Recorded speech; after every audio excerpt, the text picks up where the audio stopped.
సుధనాతో ఒక్క మాట కూడా చెప్పలేదేంటి? మనమే మంచి సంబంధం చూసేవాళ్ళంగా. విశ్వ వద్దనుకుని ఉంటాడన్నయ్య. అతని గురించి తెలిసిందేగా. అసలు సంబంధం ఎందుకు క్యాన్సిల్ అయింది? కుటుంబం.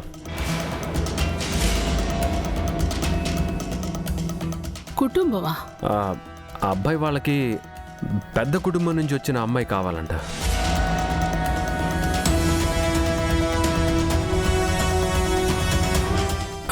పెద్ద కుటుంబం అమ్మాయి అయితే బంధాల విలువ తెలిసి అత్తగారింటి వాళ్ళతో బాగా కలిసిపోతుందని వాళ్ళ ఉద్దేశం.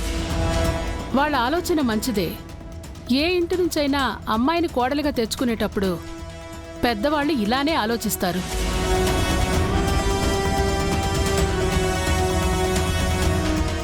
అమ్మ, నాన్న, కూతురు, వాళ్ళ ప్రపంచం వాళ్ళది. పైగా అమ్మాయి అనాథలా పెరిగింది. అలాంటి అమ్మాయిని ఎవరు చేసుకుంటారు?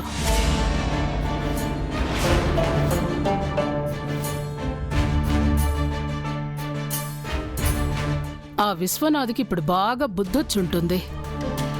అసలు బంధాలు బంధుత్వాలు ఎవరు వద్దు అనుకుని ఏకాకిలా బతికితే ఇలానే ఉంటుంది. శకుంతల, జైకి పెళ్లి కుదరలేదని బాధపడాలి కానీ విశ్వాకి బుద్ధొచ్చిందని నీ ఇగో సాటిస్ఫై అయ్యేలా మాట్లాడడం కరెక్ట్ కాదు. నాది మీ అంత బ్రాడ్ మైండ్ కాదులేండి. వీరు అయినా వాళ్ళ ఫ్యామిలీ గురించి మనమంతా గ్యాదర్ అయ్యి మాట్లాడుకోవడం ఎందుకు? అసలు విషయం వేరే ఉంది పెద్దమ్మా. ధైర్యంగా చెప్పు వీరు, అంతా నీ నిర్ణయమే కదా. అత్తయ్య గారు, మనం అందరం ఒకే కుటుంబం కదా.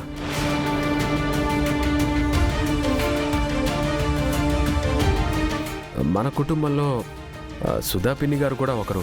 సుధా పెళ్లి చేసుకుని వెళ్ళిపోయింది వీరు. తనది ఈ కుటుంబం కాదు.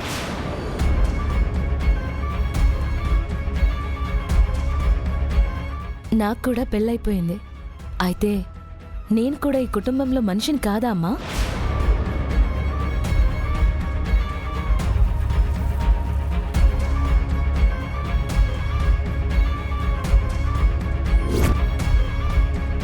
మనందరం ఉండగా పెద్ద కుటుంబం లేదనే కారణంతో జయకు పెళ్లి కుదరకపోవడం నా మనసుకి చాలా కష్టం అనిపించింది.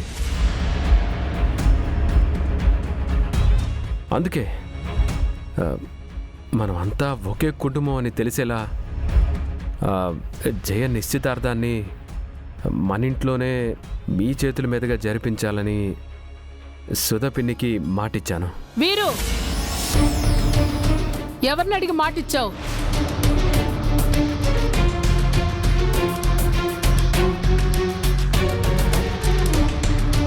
ఈ ఇంటి పెద్దలం మేమున్నామని మర్చిపోయావా? లేదా నువ్వేం చేసినా ఊరుకుంటావనుకున్నావా? లేదత్తయ్య గారు, ఈ రెండు కుటుంబాల్ని కలపాలని నేను ఈ నిర్ణయం తీసుకున్నాను. ఎందుకంటే జయ సీమంతాన్ని సుధపిన్ని గారు తన చేతుల మీదుగా జరిపించారు. నేను ఆ రుణం తీర్చుకోవాలి.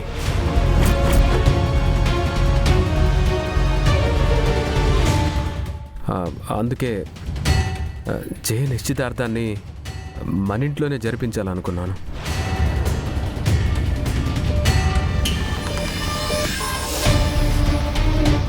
నా ఈ నిర్ణయం మావయ్య గారు కాదనడం నాకు తెలుసు. మిమ్మల్ని ఒప్పించగలననే నమ్మకంతోనే మాటిచ్చాను. నేను ఈ నిర్ణయానికి ససేమిరా ఒప్పుకోను.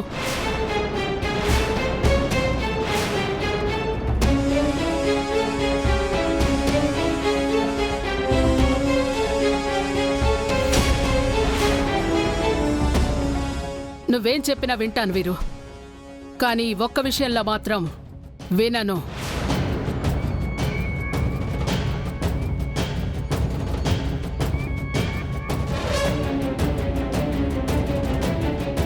ఒక నిమిషం పెద్దమ్మా, ఇక్కడ జయ నిశ్చితార్థం ఎందుకు జరగకూడదంటున్నారో నాకు తెలుసు.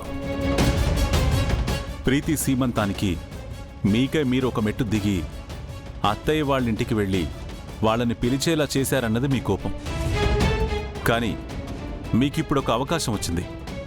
మావయ్య కూతురు జయ నిశ్చితార్థం మన ఇంట్లో మీ చేతుల మీదుగా జరిగితే మీ చెయ్యి పైనున్నట్టే కదా.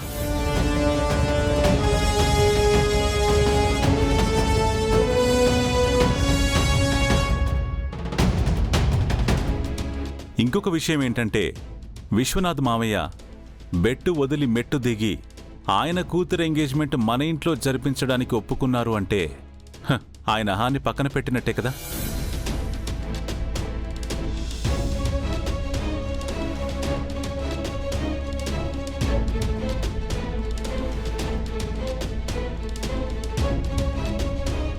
సుధ ఈ ఇంటి ఆడపడుచు శకుంతల. తన అన్నయ్యలు, వదినలు, అల్లుళ్ళు, కోడళ్ళు అంతా ఉండి కూడా నా చెల్లెలి కూతురు పెళ్ళి పెద్ద కుటుంబం లేదనే కారణంతో ఆగిపోవడం నాకెంత బాధగా ఉంటుందో ఒక్కసారి ఆలోచించు.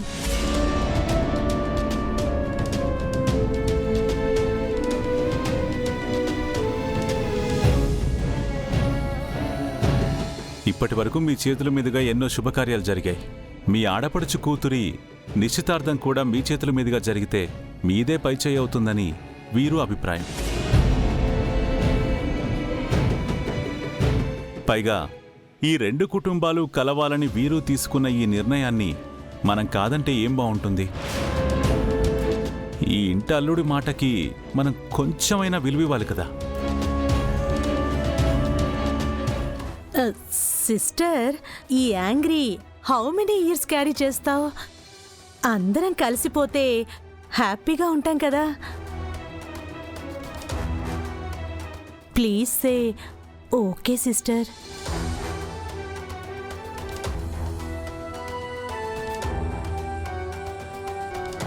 సుధా చేసిన తప్పుకి 25 ఏళ్లుగా ఒంటరిగా ఉండిపోయి మనందరికీ దూరమై చాలా బాధపడుతున్నాడు. ఇకనైనా తనని క్షమించండి వదినా. ప్లీజ్ అమ్మా ఒప్పుకో. ప్లీజ్ పెద్దమ్మ ఒప్పుకో. ప్లీజ్ అత్తయ్య ఒప్పుకోండి.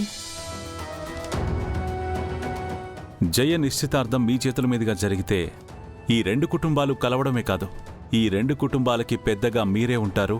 అందరూ మీ మాటే వింటారు.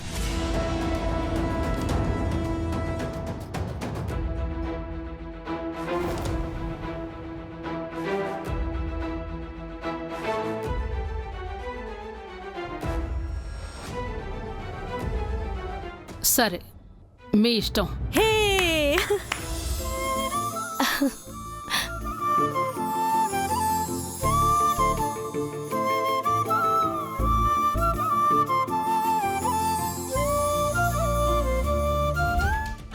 కంగ్రాచులేషన్స్ వీరు, మొత్తానికి పెద్దమ్మను ఒప్పించేశావు.